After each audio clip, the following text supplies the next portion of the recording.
Hello. In this video we're going to talk about limiting reactants, or limiting reagents. Reagent, reactant, same thing. Okay. This is really important when you're doing reactions in the real world because you're mixing together amounts of two things and you want to be able to maybe mix them together right so that you don't waste reagents so that you'll react all of your starting materials. Or maybe you're intentionally trying to add more of one starting material than the other because that will force your reaction to go forward. Things like that. And so we have to be cognizant of what's happening in the reaction and what reactant we're going to run out of first. So say you have the reaction here. You got the white circle and the red circle, and they form white-red. Sure. And you have these starting materials. Say you just start with this amount of each. What's going to happen when this reaction runs? Well, let's take a look. Oh, many of them paired, and oh, we have some lonely white atoms. So sad. So sad. So we're able to make pairs. Now, looking at this, what is the limiting reagent, or the limiting reactant? Or in other words, what did you run out of first? Looks like you ran out of the red ball first, because all of the red balls are paired with the white circles. I guess I was calling them circles earlier. And you ran out of the red one first. It's the limiting reactant. Now the white reactant, or white reagent, is in excess. It means you have extra of it. The basic idea here is pretty straightforward. If you're going to mix these together in some ratio, you're either going to hit it right on where you use up all of your reactants, or you're going to have one that's left over at the end. And you can come up with a gazillion different real-life applications for this.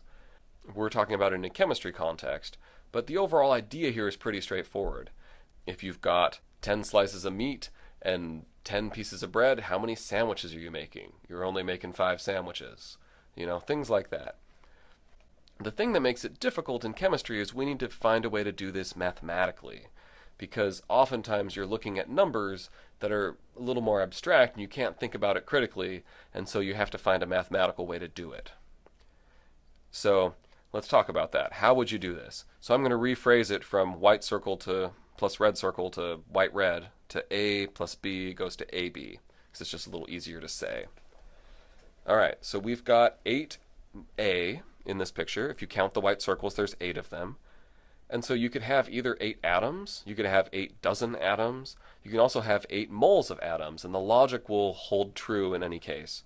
Since we're usually working on the scale of moles in chemistry, we'll talk about moles.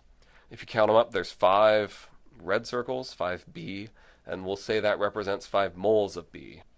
Okay, so this is our starting materials. You already know by looking at this, you have less B, you're going to run out of that first.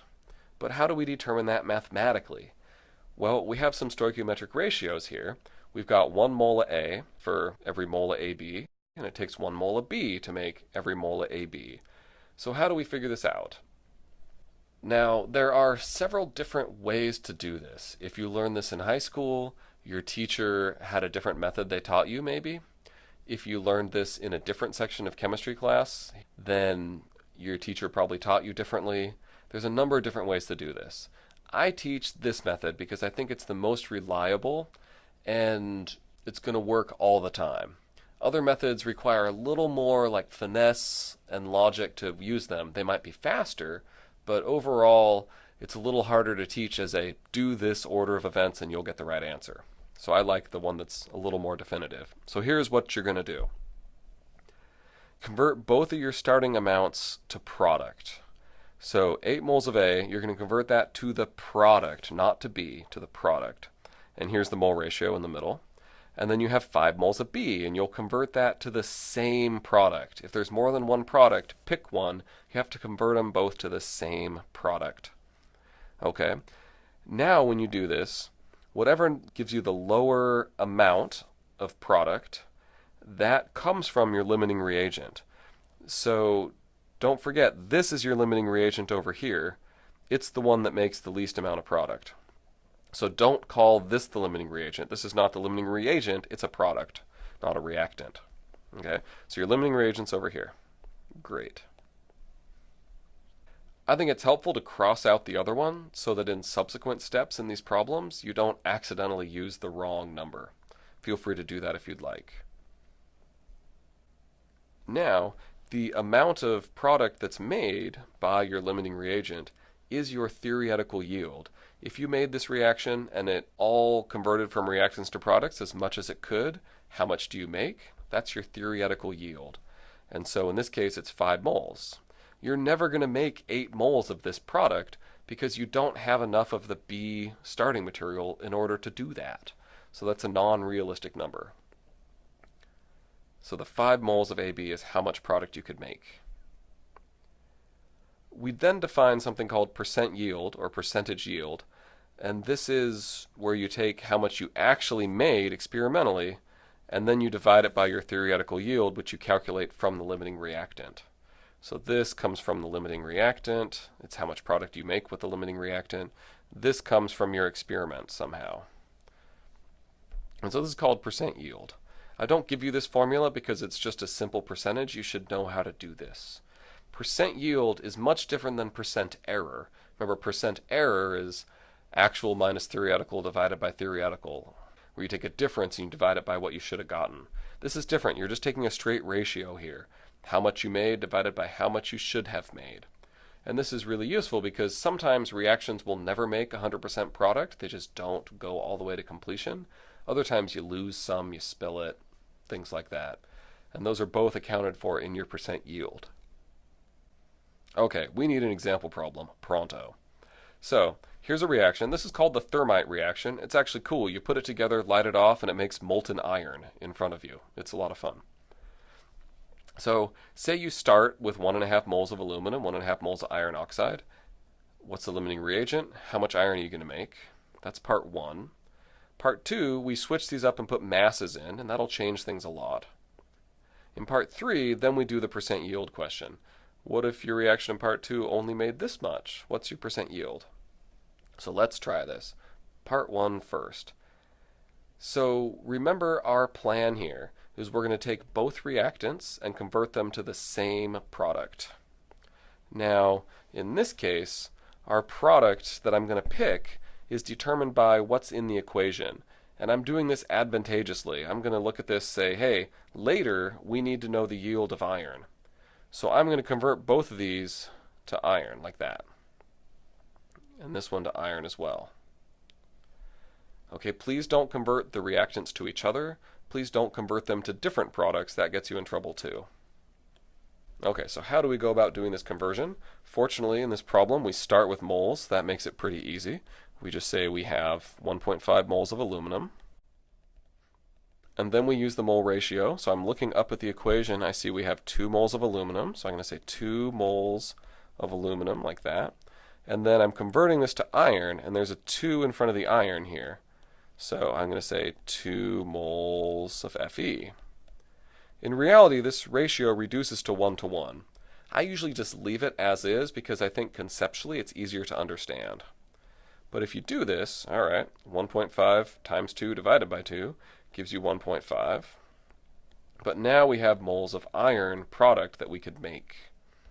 So that's the first one.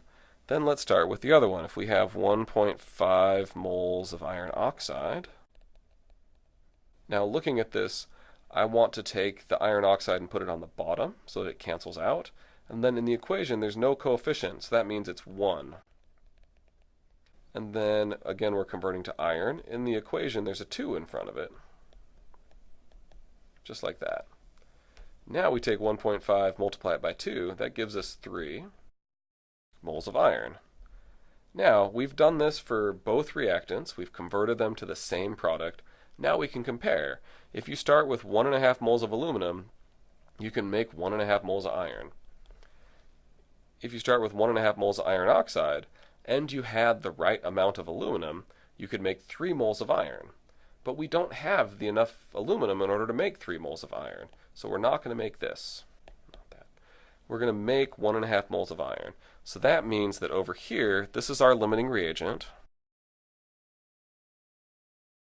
And then over here, this is our theoretical yield. Now, for this particular equation, we could have gotten by just looking at it and figuring out the answer.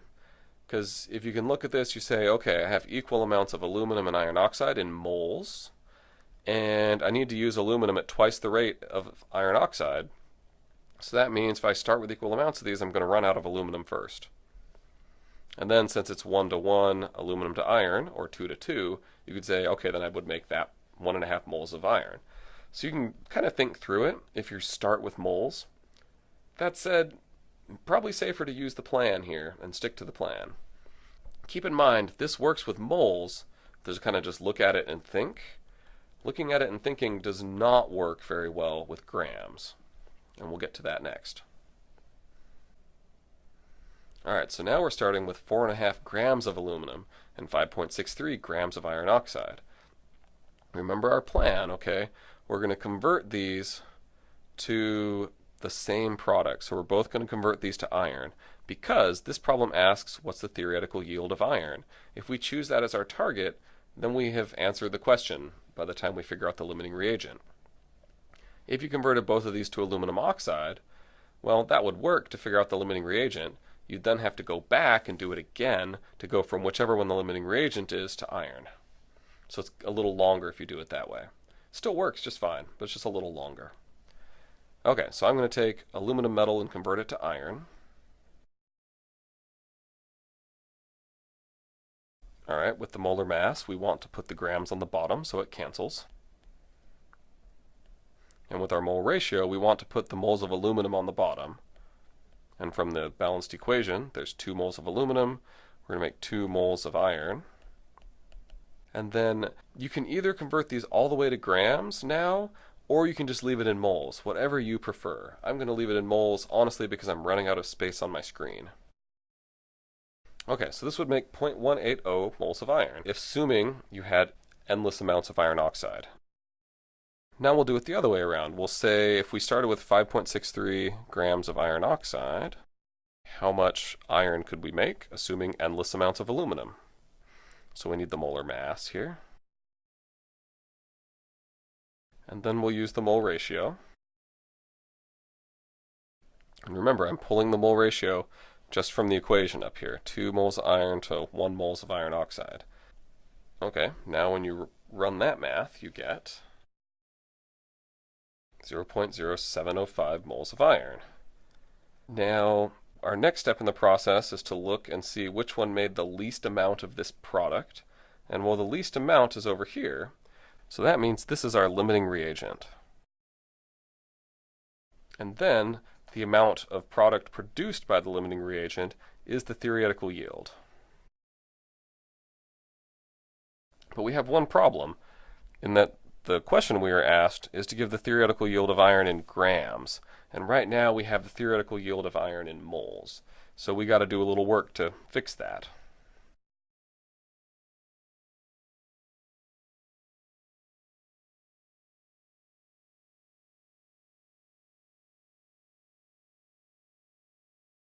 Here we use the molar mass with the grams on the top so that we cancel out moles of iron.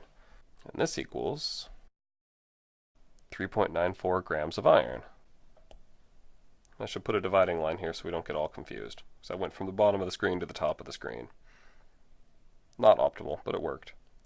Okay, so this number we just made over here is the theoretical yield of iron in grams. Perfect. Now, for the last part of the question, it's saying, what if you only made 3.25 grams of iron? What's your percent yield? So if you go back and look at the formula for this, 3.25 grams of iron goes on top, your actual, divided by your theoretical yield, which is 3.94 grams of iron. And then to make it a percent, you multiply by 100.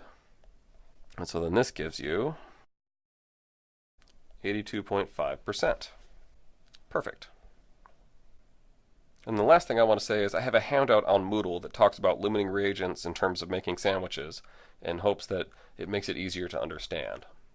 Ultimately, practice this.